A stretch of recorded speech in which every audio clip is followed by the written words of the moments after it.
Eu já vos saudei na leitura. Queridos, em primeiro lugar, eu quero agradecer-lhes às orações que os irmãos fez pela minha viagem. Desde o domingo, o pastor Hernani com a igreja fez, tendo em vista que é uma viagem muito longa, e nos dias que nós estamos vivendo, passar pertinho da guerra, então tinha alguns cuidados, mas foi tudo tranquilo, graças às vossas orações. O pastor me pediu para falar um relatório, mas por mais palavras que você use, por mais que você queira falar da emoção, pois não é todo dia que nós temos condições de ir a uma viagem de um custo tão elevado para nossa realidade. Então eu fui por meio de milagres,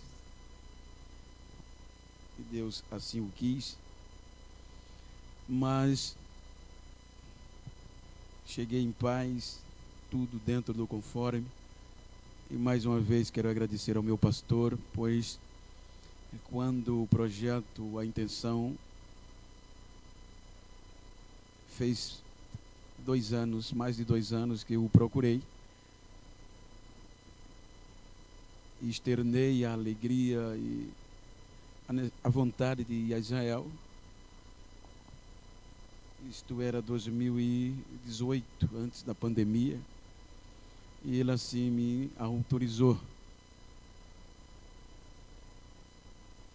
Então, irmãos, eu quero dizer-lhes que, por mais que eu queira falar, não tem como explicar a emoção, a alegria de vivenciar pessoalmente, em loco, o que a gente prega. Então nós saímos, é cerca de quase 17 horas de voo, e fomos num grupo de 33 pessoas com o líder, e saímos de São Paulo para Istambul, na Turquia, fizemos conexão, e de lá chegamos já na madrugada em Israel. Sendo que é correria, não tem tempo, tem hora de acordar, tem hora de tomar café, tem hora de sair, porque segue-se um programa, senão não dá tempo para conhecer o que está programado. Então, nós descemos no aeroporto de Israel, que fica na antiga, que a Bíblia fala Lida, onde Pedro, a Bíblia fala muito de Lida, através de Pedro, e de lá pegamos já o ônibus, já esperando para Tel Aviv, que era a antiga Jope, por isso que o nome é Tel Aviv Jope. Tel Aviv Jope. Então nós dormimos em Tel Aviv e posteriormente, no dia seguinte, fomos conhecer o contexto de Jope, né? Falando do período bíblico, tendo em vista que hoje é bem moderna, é a capital. E aí fomos conhecer os pontos de Jope, onde Deus operou milagres através de Pedro. E conhecendo depois Cesareia, a morada de Pilatos, de Herodes, alguns pontos de martírio dos cristãos posterior, e de lá fomos para o Monte Carmelo, e do Monte Carmelo descemos, já dormimos a noite seguinte em Tiberíades, que é já no norte, é já na região da Galileia, e é a cidade na margem do mar da Galileia, também dá nome ao lago de Tiberíades, como também é o próprio Mar Morto, ou o Rio Jordão, melhor dizendo.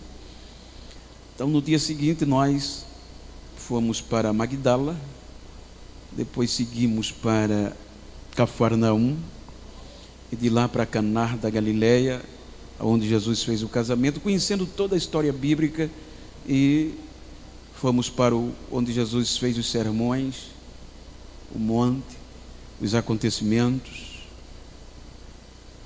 enfim, em todos os pormenores, todo o mar da Galileia, todo o contorno, com o guia judeu explicando os acontecimentos. Bem verdade que a história, em alguns lugares, a gente, porque a Igreja Católica foi quem conservou a história, sem ela a história não existia. E por conta, quando o cristianismo tomou conta foi a religião oficial do Império, no século IV, quando Helena, que era mãe de Constantino, ela preservou pelo cristianismo a história, e você vê muitos monumentos modernos, nos cantos principalmente dos acontecimentos. Então a gente, depois de lá, fomos para o Rio Jordão, propriamente dito, o Lago do Jordão, e alguns irmãos se batizaram. É uma coisa emocionante, irmãos, que faz a gente se sentir, chora, ri, as irmãs se emocionam, porque eram mais mulheres. Interessante que era mulher de 68, 65, 70 anos, e a andada é pesada. Então, quando o joelho doía, uma me puxava, eu puxava a outra, e a gente ia andando. E de lá fomos sintetizando para direção ao Egito, conhecendo, melhor dizendo, conhecendo todo o norte, e do contexto do Jordão nós fomos para Jerusalém. Aí em Jerusalém é que a coisa pega mesmo. Jerusalém, propriamente dito, a Jerusalém atual é muito moderna, com hotéis e prédios que não há diferença das nossas capitais, mas é conservado a Jerusalém antiga. Então, as portas do muro, a gente entra por elas, aquelas portas de ouro, a porta de Damasco, porta de Jaffa, enfim. É uma coisa emocionante, porque você vai, foi aqui que Jesus foi julgado, foi por aqui que Jesus passou carregando a cruz, foi aqui, até ir ao túmulo, você entrar no túmulo que Jesus foi sepultado e ressuscitado. É emocionante demais, com um guia falando tudo o que aconteceu, e o local está lá, tudo que a Bíblia diz está lá direitinho. Então isso emociona, pois você já não vê um jardim da oliveira cheio de oliveiras, porque há muitas construções, pois é um contexto turístico, e eles vivem na maioria do turismo. Então os irmãos já podem imaginar, mas as coisas centrais estão todas ainda conservadas nas suas ruínas. Mas é muito emocionante. Vamos ao Monte das Oliveiras, e de lá conhecer toda a história de Jerusalém. O que me impacta também é que eles não têm isso que a gente tem, né? E a gente, sem ver, só por ouvir, a gente vive essa fé tão emotiva, tão eloquente, e lá você não vê isso. Lá há muitas ramificações do judaísmo, igreja romênia, os etiópios, enfim, um bairro dos judeus, um bairro dos muçulmanos, um bairro da Etiópia, e não se mistura, cada um vai para a sua tradição. Parece uma 25 de março, é uma muvuca danada. Então, conhecendo todo Jerusalém, nós descemos para conhecer os desertos. Duas coisas me impactaram de uma forma que, por mais que a gente pregue, por mais que a gente fale, não dá. É a simplicidade da história e do contexto geográfico. Você vai entender porque a Bíblia fala muito de montes de pedras, porque só é o que tem, irmãos. São montanhas, montanhas e montanhas, e só um vale no meio, o vale de Esdraelon, que é o mesmo vale de Jezreel. O resto é tudo seco, montanha. A gente tem a perspectiva quando fala de ovelha de pastos, mas não tem nada que as ovelhas pastem. É só no monte, os montes, e são montes muito altos, e os caminhos que as ovelhas fazem através dos séculos, e em cada rebanho você vê um pastor, uma pastora, tomando conta das ovelhas. Então a gente vai entender mais o quanto valia a história. É interessante que o guia falou, quando nós chegamos em Belém, porque nós fomos em Belém, e fazer o caminho que Davi fazia nos campos de Boaz, o campo dos pastores, as cavernas dentro das montanhas, onde escondiam as ovelhas e dormiam com elas. A simplicidade é tremenda, você fica impactado, não acreditando que uma simplicidade de um contexto geográfico, cultural tão grande, traz uma história que mudou todo o contexto. Então você, olha, era daqui que Davi saía, andava de Belém para Hebrom, o que Maria fazia, onde ela andou, Ruth, Noemi, enfim, você vive tudo isso, porque é tudo, você tem um programa para ver tudo. Depois de lá, nós descemos para o Egito, aí vamos entrar no deserto propriamente dito, deserto da Judéia, deserto do Negueb, deserto de Sim, que é o Sinai, deserto de Sul, passamos pelo canal de Suez e a fonte de Mara e adentramos no Egito. Aí no Egito você já entra com segurança, tem um soldado do governo que entra no ônibus, 2 escoltam, uma na frente e outra atrás do ônibus, porque no passado alguns grupos foram sequestrados pelas pessoas que vivem no deserto. E interessante, aí chegamos, passamos aonde Ló separou de Abraão, passamos em Jericó. O que me marcou em Jericó é que paramos conhecendo o Monte da Tentação, a cidade que já não é tão quanto era, mas aí fomos comprar algumas coisinhas, que tudo é dólar, é dólar, shekel, que é a moeda de lá, e o dono da loja me conheceu em Jericó. E quando a gente tinha saído, bom, o rapaz que ali, aí começou a me beijar, me deu uns presentes, me deu uma caixa de passas. Eu digo, não, essa aqui eu não tenho ousadia de comer, não, vou levar para o meu pastor. Tamareira, a tâmara propriamente dita, que é o vínculo da plantação, você vê isso constantemente. Então, saindo de Jericó, passamos por todo esse deserto, chegamos no Egito, as pirâmides, o Museu do Cairo, como se fazia o papiro, uma coisa impressionante, e aprendendo cada vez mais. Então, por mais que eu queira, só na particularidade, tendo em vista que por mais que você queira falar, você não alcança, você não consegue expressar o contexto histórico pela simplicidade dos locais. O Monte Carmelo é um monte cheio de pedra, só pedra e árvore. Mas quando você olha de cima, que vê o Vale de Jezreel, é uma coisa linda. Aí você começa a imaginar como Deus faz as coisas pela simplicidade. Muitas vezes a gente quer ser, é coisa simples demais, com homens e mulheres que marcaram a história. Então, mais uma vez, agradeço ao meu pastor e a vocês pelas orações. E estava falando com o meu pastor que possivelmente em março a gente volte de novo. Não é porque eu tenho dinheiro, é porque eu fui para uma agência que me convidou, eu não paguei nada. Então, por isso que eu fui. Os irmãos não pensam que eu tenho dinheiro para ir. Por isso que é melhor ainda, viu, irmãos? Só paguei mesmo os meus exames de Covid e algumas coisas que eram necessárias, mas é um custo hoje cerca de 20 a 21 mil reais para você ir, mas é muito organizado, é muito bom. Queridos, eu quero tomar por base esse texto que eu li para trazer, como o pastor falou, um contexto da grandeza de Deus, tendo em vista o que Deus fez. E a gente vai falar do Egito porque é o contexto. Quando nós olhamos a história, nós vamos perceber. Eu aprendi esta coisa na viagem, eu falava tanto, a gente costuma, né? Falar muito mal do Egito, e quando você vê a história em loco, você vai trazer para a Bíblia, você percebe que o Egito foi o berço de onde tudo começou.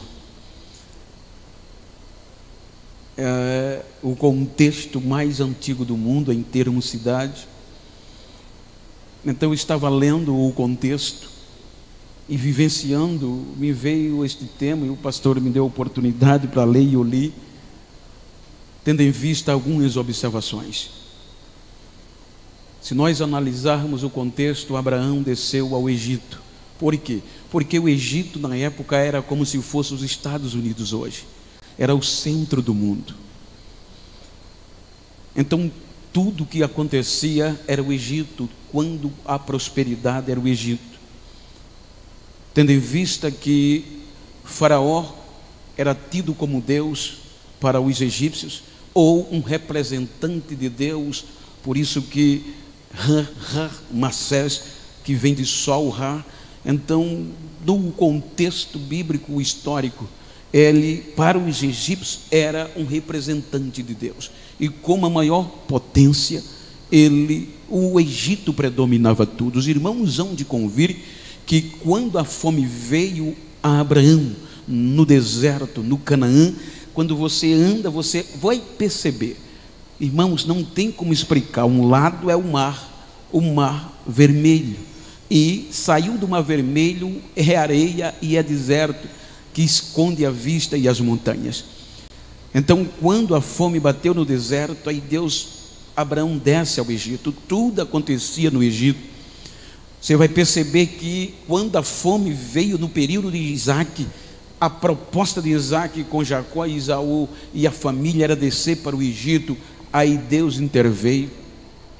Então você pode observar que tudo no contexto estava acerca ou em cerca do Egito, tendo em vista a potencialidade na época política e econômica estava lá. Então, quando nós analisamos o contexto do advento da história tão conhecida de José, aí nós vamos entender como Deus é capaz de mudar uma história aonde aparentemente não tem mais jeito. Por isso que eu quero falar-lhe sobre um dia igual a outro dia qualquer. Quando nós observamos o contexto bíblico, os irmãos hão de convir que Jacó no deserto, você percebe que ele envia José para levar almoço, não sei. Aí você vai entender porque os pastores passavam dias fora de casa procurando pastos para as ovelhas. Você vê esta realidade no contexto. Então você percebe o quanto ele andou e quanto ele foi recebido pelos seus irmãos.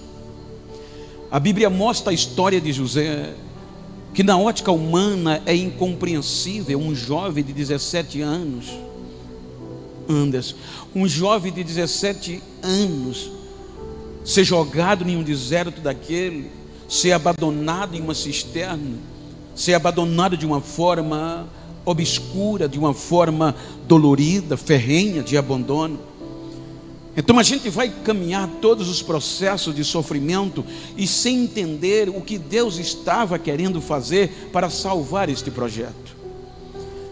Vamos entender que um dia esses acontecimentos foram reais e José sofreu pelo abandono, vai para casa vendido como escravo, perdendo o direito.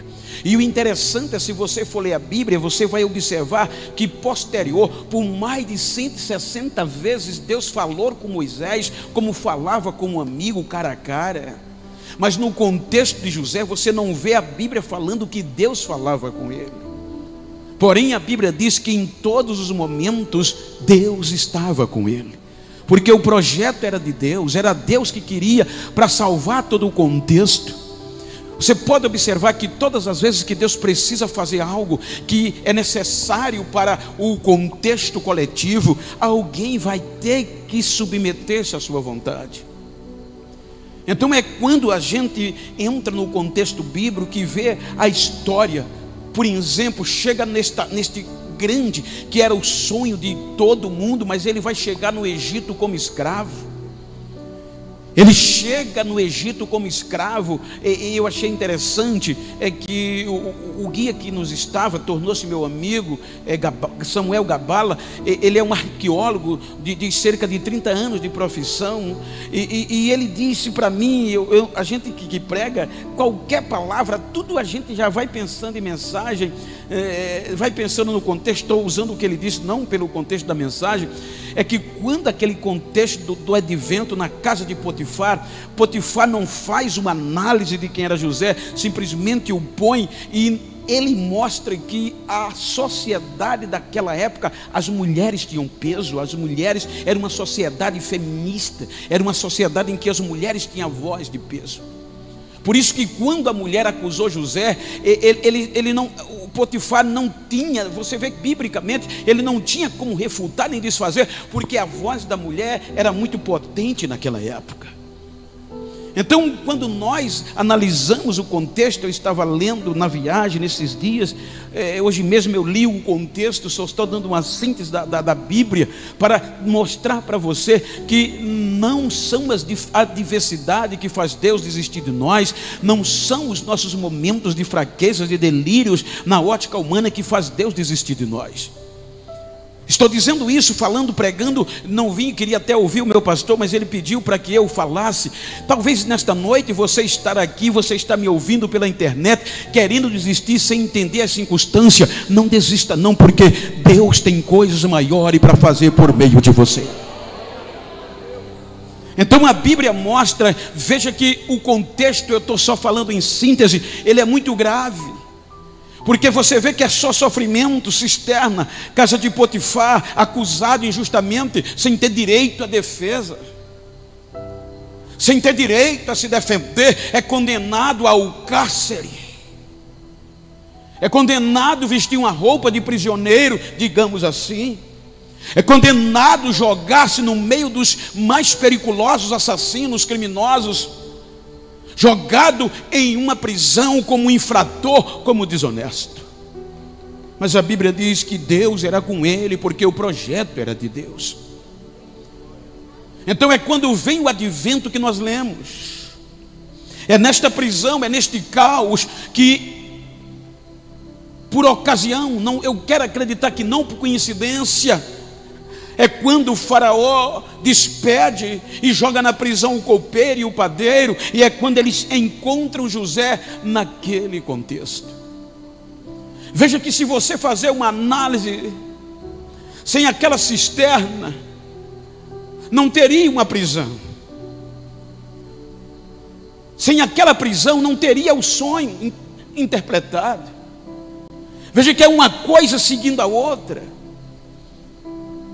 Então aquele copeiro e aquele padeiro, os irmãos sabem a história, se relaciona com José por meio desta revelação. E o único pedido que José fez ao copeiro foi: lembra-te de mim. Nas nossas palavras, pois eu fui jogado aqui injustamente.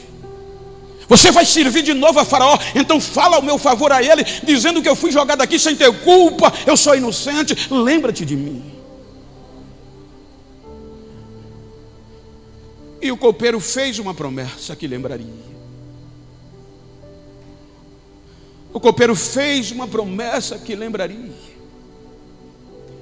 mas esqueceu. Veja que o capítulo 41 fala de 2 anos. No nosso calendário, bem verdade que a cultura egípcia, ela acabou antes de Cristo, mas partindo do pressuposto, nos nossos dias, 24 meses. Sem ter profecias, sem Deus falar, não dá para entender. Se nós analisarmos o contexto humano, não tem como suportar. Por mais crente que seja o homem, por mais fiel que ele seja, ele não tem como suportar uma situação dessa, se não for Deus intervindo no silêncio. Então, por mais que pareça que Deus não está te ouvindo, não quer dizer que Ele não está trabalhando. Eu costumo dizer que Deus nunca mostra o processo. Veja que o sonho, Ele mostra o sonho, Ele mostra o começo e mostra o fim, mas Ele não mostra o meio, porque se Ele mostrasse o meio, se Ele mostrasse o processo que Ele queria, José tinha desistido antes de sonhar. Então diga para quem está ao seu lado: aguenta mais um pouco, porque Deus não te mostra o processo para você não desistir. O que Ele tem é inexplicável. Então a Bíblia diz que depois de 2 anos, Faraó tem um sonho. E aonde ele estava? Na margem do rio Nilo. O rio Nilo é o centro de vida do Egito. Eu tive o prazer de, na despedida, a gente à noite entrar num barco e jantar nesse barco, e que ele roda quase uma boa parte do rio Nilo no Cairo. E é um rio muito forte, mas naquela época era a única fonte, como ainda hoje tudo gira em torno dele. Só para os irmãos terem uma pálida ideia, na época de Faraó, diz a história que havia 5 classes dentro do Egito. Faraó era a primeira: príncipes, sacerdotes, militares e comerciantes. Só que essas 5 classes representavam 20% da sociedade. 80% era de camponeses, e esses 80% dependiam do rio Nilo para sobreviver, para procriar. Tudo girava em torno dele, porque é a única face verde que tem, é o delta do Nilo. Não tem mais lugar verde, não tem mais como cultivar.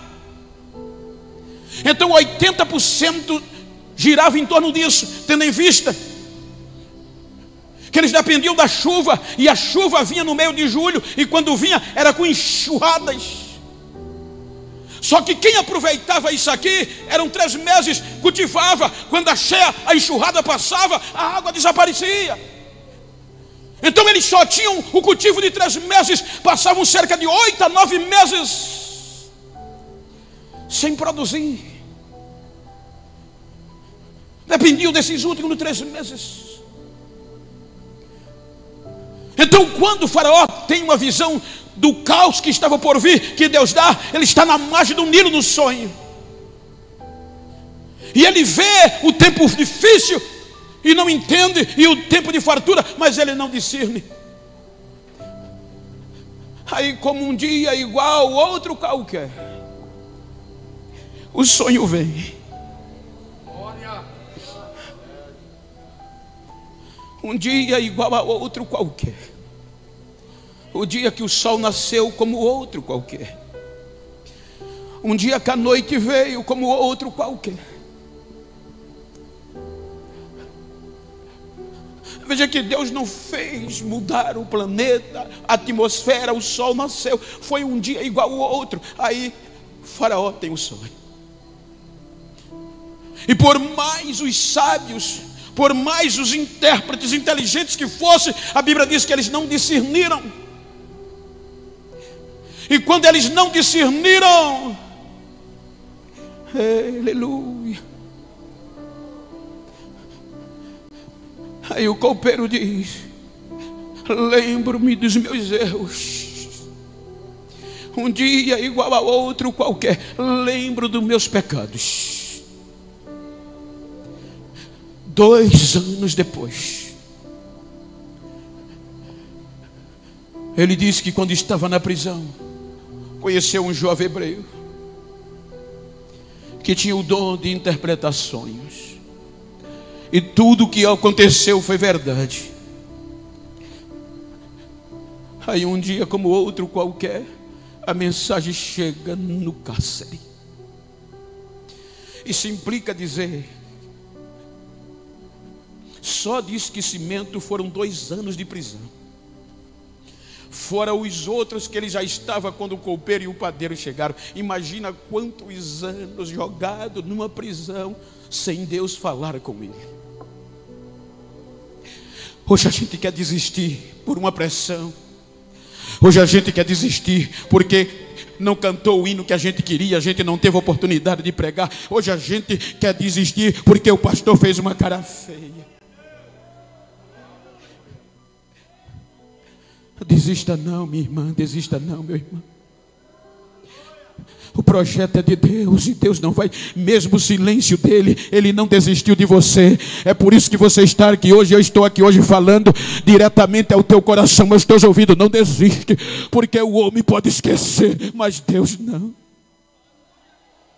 As circunstâncias podem dizer acabou, o momento pode dizer não tem mais jeito, a noite pode dizer vai morrer, mas vai chegar um dia, como outro dia qualquer, que Deus vai fazer acontecer.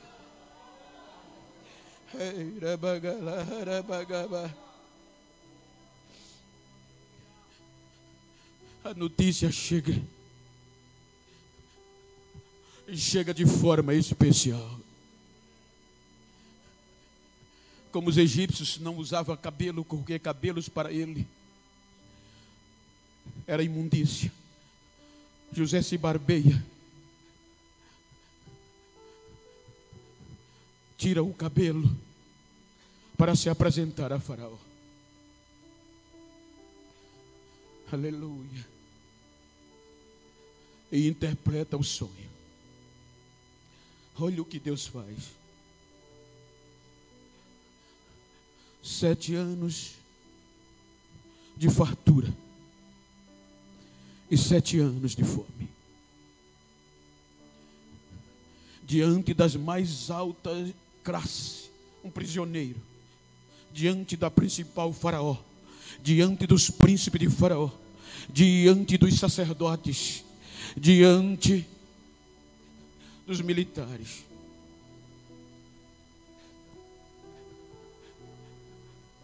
Escolhe um homem, alguém inteligente e capacitado, e a mensagem vem: porventura acharíamos um igual a você?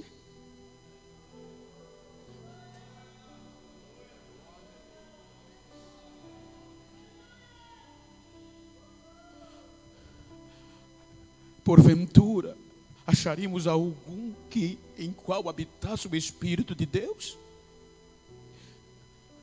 A Bíblia diz que Faraó tira o anel no dedo e dá a José autoridade. Tirando a minha casa, a minha esposa, o resto é com você. Todo o Egito está diante de você. Você vai ser responsável para salvar o Egito. Então a Bíblia diz que José, ele percorre todas as cidades do Egito. Só para os irmãos terem uma pálida ideia, 96% do território do egípcio é deserto. Se você tira 96% de um território de deserto, sobra 4%. Desses 4%, 2% é população. Então só tem 2% de agricultura, que é o delta do Nilo. O Nilo era tão especial que o arqueólogo me disse, eu vou dizer algo que é arqueólogo que me falou, não é história, mas é verídico. Todo o maior pecado para o egípcio na época, acima de qualquer outro, homicídio, adultério, qualquer um, o maior pecado para eles era contaminar a água do rio Nilo. Ele disse que até havia preservativo para os homens, até que o preservativo de Faraó era de ouro, para amarrar na cintura, porque qualquer homem que fosse se banhar na água do rio Nilo tinha que usar preservativo para não contaminar a água. Era fonte de vida. Então agora, quando José percorre todas as cidades, olha o que Deus faz para salvar o projeto. O mundo estava em crise. Não era uma questão localizada do Egito, era o mundo que estava passando fome, o mundo da antiguidade. Então, como a enxurrada vinha no mês de julho, e depois que secava, quem cultivou, só era ali só no ano seguinte. E quando José percebeu, olha o que é que ele faz.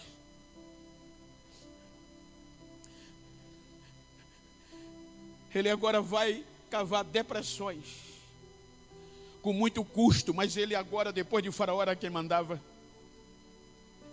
Então, em muitos lugares que ainda hoje existem depressões. Eles cavaram muitas depressões, para que, com degraus, 16 degraus. Agora, as margens do rio Nilo, nos pontos principais de cultivo, tinha muitos tanques. Qual era a ideia dele? Quando a água vir, que a enxurrada vir, a enxurrada vai encher as depressões e os tanques que nós vamos fazer. Aí diziam, mas a água vai estragar. Não, eu vou usar a água extra, a extra da cheia, da enxurrada. Então, como ela vinha em julho, enxurrava, aí eles cultivavam, aproveitavam. Quando o rio, a enxurrada ia embora, a água que vinha da enxurrada não voltava mais, mas ficava acumulada nas depressões. Aí agora não se cultivava mais 3 meses, mas agora se cultivava o ano todo. Então, com isso, o projeto de Deus, ele vai armazenando só pela criatividade. Quem esperava isso de um prisioneiro, de um acusado de algo que ele não fez? Quem esperava isso? Ou seja, eu quero dizer, tranquiliza, independe de onde te jogarem, aonde você esteja, se o projeto é de Deus, vão ter que entender. E quando o dia como o outro chegar, deixa com Deus, se preocupa não, a estratégia ele vai dar.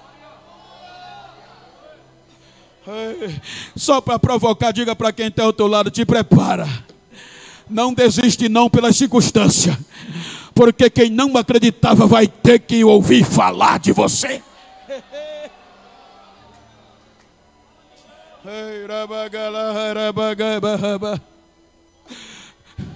Com 2% de um território, Deus sustentou o mundo todo. Veja que a Bíblia diz que quem tinha fome, na época da fome, corria para o Egito. Um chegava, comprava. No outro ano já não tinha, chegava, eu vou entregar meus camelos. No outro ano já não tinha, eu vou entregar meus trabalhos. O mundo todo se rendeu ao Egito por conta de um crente, de um servo que preservou no meio da dificuldade. Ele não desistiu e Deus salvou o projeto e o mundo por conta de um crente. Vale a pena permanecer.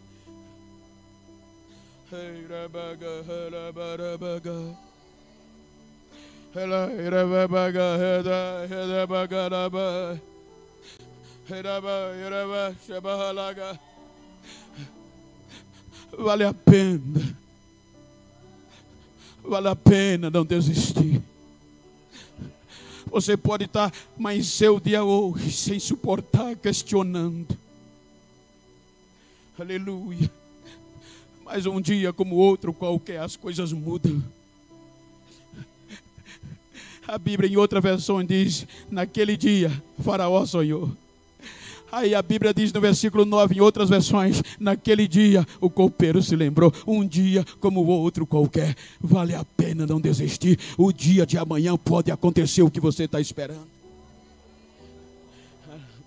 Até hoje, eu digo porque eu ouvi de egípcios, até hoje, há um lugar por onde essas águas acumulavam a cidade de José, o campo de José.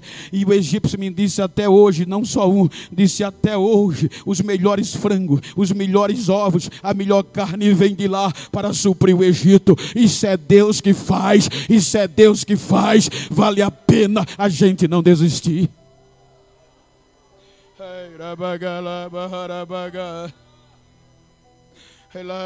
Esses dias, com todo respeito ético, só dizendo exemplo, em questão de honra, eu recebi uma visita de duas pessoas, que eu não vou citar nome em questão ética, pessoas de alta, passaram de 7h30 até meia-noite na minha casa, tentando me convencer para eu entrar como deputado federal.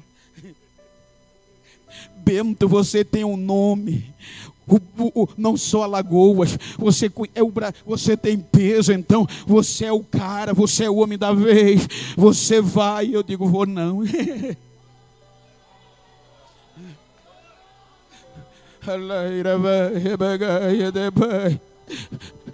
Porque eu sou, não sou eu, é Deus.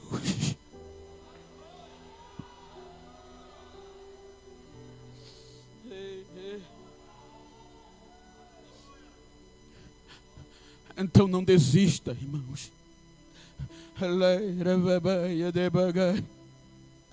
Um dia Faraó estava na beira do rio Nilo, no sonho.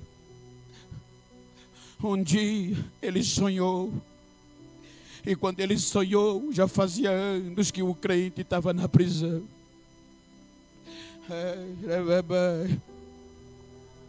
Então olha para essa irmã, para esse irmão que está ao teu lado, diga, podem tirar o couro da costa.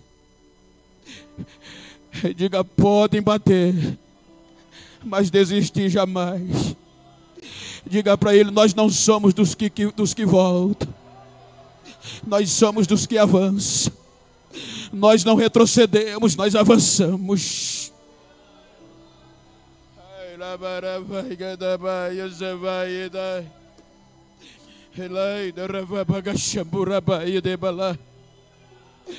Então volte para casa hoje com esta mensagem.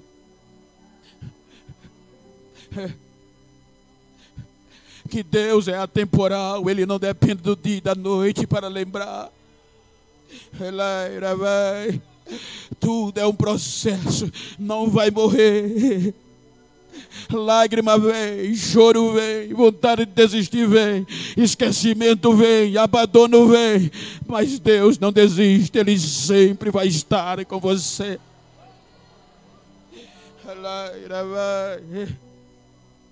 Curve a sua cabeça, por favor. E se quiser falar em línguas estranhas, fale. Se quiser orar, ore. Se quiser levantar as mãos, levante.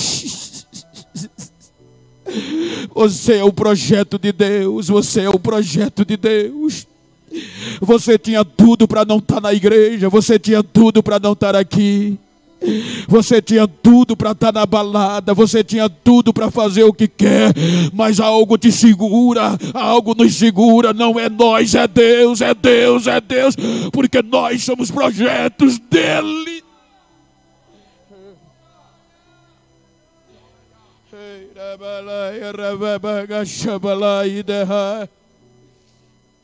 Soberano e eterno Pai, em nome de Jesus eu te louvo, glorifico e exalto o teu nome. Bendito tu és. Eu falei o que estava no meu coração acerca da perseverança, apesar dos dias e da noite, porque um dia vem, um dia vem, um dia vem, um dia vem e vai acontecer. E o Senhor é capaz, por meio desta serva, deste servo, fazer algo inacreditável na ótica humana. Eu me questiono como é que 2% de um território tão grande tu sustentasse o mundo, pela estratégia que desse a um servo teu. Então nesta noite, Senhor, renova os sonhos dos teus filhos, renova promessas das tuas filhas, e que eles não desistam do que o Senhor preparou para eles. Está difícil, tá, Senhor, está difícil, tá quase que insuportável, tá, mas o dia vai chegar. Nós não desistimos, o dia vai chegar, o dia vai chegar, o dia vai chegar, como outro dia qualquer.